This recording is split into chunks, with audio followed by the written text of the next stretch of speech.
Բարև ձեզ սիրելի հայրենակիցներ, հետևորդներ, գիտեմ, որ մենք բոլորս տագնապով հետևում ենք մեր հարևան Իրանի շուրջ զարգացող իրադարձություններին։ Երեք գիշեր կամ առավոտ լուսաբացին ավելի շուտ Իսրայելի ավիացիան հարվածել է Իրան Իսլամական Հանրապետության ենթակառուցվածքներին, զոհվել են Իրանի ռազմական հրամանատարության շուրջ 2 տասնյակ ներկայացուցիչներ, էսկալացիան հասել է պիկին։ Այսօր դեմոկրատական այլընտրանք կուսակցությունը տեղի ունեցածի վերաբերյալ ընդունել է հայտարարություն, որը հիմա ես ներկայացնում եմ ձեր ուշադրությանը։ Իսրայելի կողմից Իրանի դեմ իրականացվող ռազմական գործողությունները լուրջ սպառնալիք են ոչ միայն Մերձավոր Արևելքի, այլև Հարավային Կովկասի կայունության համար։ Դրանք կարող են ուղղակիորեն վտանգել Հայաստանի անվտանգությունն ու տարածքային ամբողջականությունը։ Դեմոկրատական այլընտրանք կուսակցությունը խստորեն դատապարտում է Իսրայելի ագրեսիվ ու միջազգային իրավունքի նորմերին հակասող գործողությունները, ընդգծելով, որ հակամարտությունների կարգավորումը պետք է իրականացվի բացառապես դիվանագիտական ուղիներով։ Մենք ընդգծում ենք, որ հակամարտությունների կարգավորումը հնարավոր է միայն երկխոսության, միջազգայինորեն ընդունված մեխանիզմների և դիվանագիտական հարթակների միջոցով։ Հայաստանի Հանրապետությունը Իրանի հետ ունի պատմականորեն ձևավորված ռազմավարական հարևանություն և փոխշոհահավետ համագործակցություն։ Ուստի մեր երկրի անվտանգությունը սերտորեն կապված է տարածաշրջանային կայունության պահպանման հետ։ Ներկայիս վտանգավոր աշխարհաքաղաքական միջավայրում մենք ընդգծում ենք Հայաստանի իշխանությունները պարտավոր են դրսևորել սթափություն, կանխատեսելիություն և ռազմավարական պատասխանատվություն։ Յուրաքանչյուր անհարկի կեցված կամ հայտարարություն հակասում է մեր պետության անվտանգային շահերին։ Հայաստանի իշխանությունները պարտավոր են անմիջապես հրավիրել Ազգային անվտանգության խորհրդի արտահայտիստ ռազմավարական դիրքորոշում հստակեցնելու համար։ Խիստ դատապարտելի ենք համարում այն գործելակերպը, երբ արտաքին վտանգների ֆոնին իշխանությունը շարունակում է հանրությանը պառակտող և հասարակական համերաշխությունը խաթարող օրակարգերի առաջմղումը։ Նման քաղաքականությունը հրի է ոչ միայն ներքին պառակտմամբ, այլ նաև արտաքին սպառնալիքներին դիմագրավելու պոտենցիալի թուլացմամբ։ Դեմոկրատական այլընտրանք կուսակցությունը իշխանություններին կոչ է անում հրաժարվել ներքաղաքական սրացում և հասարակության բևեռացում խորացնող արկածախնդիր հակասահմանադրական նախաձեռնություններից, հայ առաքելական Սուրբ եկեղեցու դեմ իրականացվող քստմնելի կամպանիայից,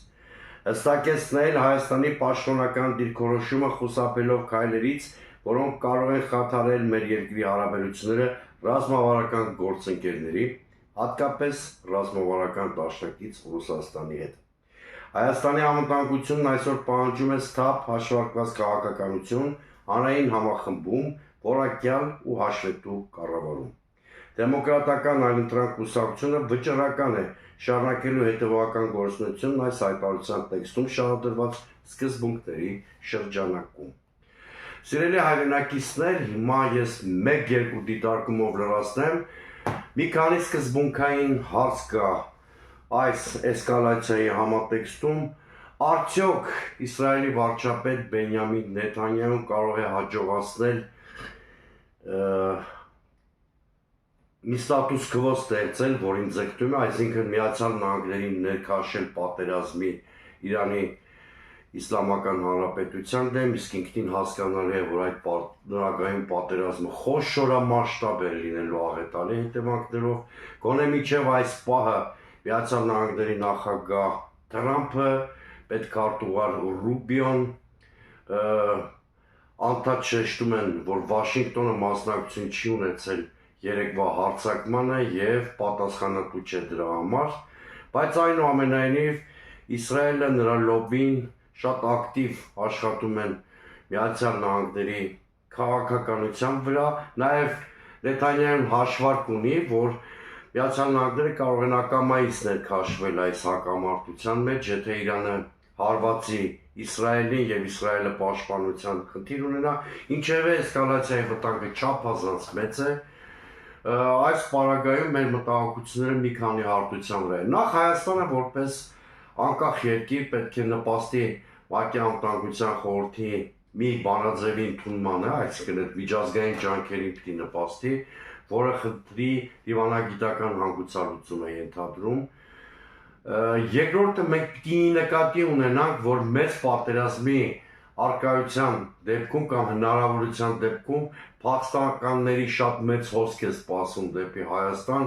անկայունության շատ մեծ պոտենցիալով եւ հետեւաբար սահմանային անվտանգության մասին պետք է մտածենք։ Երրորդը Աստված մի առաջնե մի հատ շատ վատ սցենար կա, դա այն սցենարն է, որ այնուամենայնիվ մեծ պատերազմ բռնկվի Ադրբեջանի ռազմավարական նշանակությունը շատ անգամներ իմ եթերներում խոսել եմ այդ մասին։ Իսրայելի արևմուտքի աչքերում Ադրբեջանի ստրատեգիական նշանակությունը շատ կմեծանա, լոգիստիկ առումով, այսինքն Ադրբեջանի տարածքը պլազդարմ կարող է դառնալ Իրանի թիրախավորելու համար եւ նաեւ այն առումով, որ ադրբեջանախոս բնակչության թիվը Իրանում շատ մեծ է եւ նրանք կարող են սեպարատիստական տրամադրություններ տարածել, իսկ նման ծառայությունների դիմաց Ադրբեջանը բնականաբար գին է պահանջելու, դժբախտաբար այդ գինը վճարելու ենք նաեւ մենք Հայաստանն ու հայ ժողովուրդը եւ սա շատ վտանգավոր իրավիճակ է, հատկապես տարբեր սցենարներին դիմակայունությունը մեր մեծացնելու առումով եմ շատ կարևորում, որ այս փուլում հանրապետության ներսում ձեռնպահ մնանք ներքաղաքական էսկալացիայից, առաջին հերթին վերաբերում է իշխանությանը, մեր բոլորի ուշադրությունը կենտրոնացնենք համախմբման, դիվանագիտական եւ պաշտպանական միջոցներով արկա մարտահրավերները չեզոքացնելու, հնարավորությունները մեծացնելու վրա։ Կրկնում եմ, Հայաստանի շուրջ ստեղծվել է շատ վտանգավոր իրավիճակ, որը կարող է վտանգի տակ դնել մեր երկրի անվտանգությունն ու տարածքային ամբողջականությունը։ Սթափություն, համախմբում, խելամիտ վարքագիծ։ Սա է բոլորիցս պահանջվում այս բարդ իրավիճակում։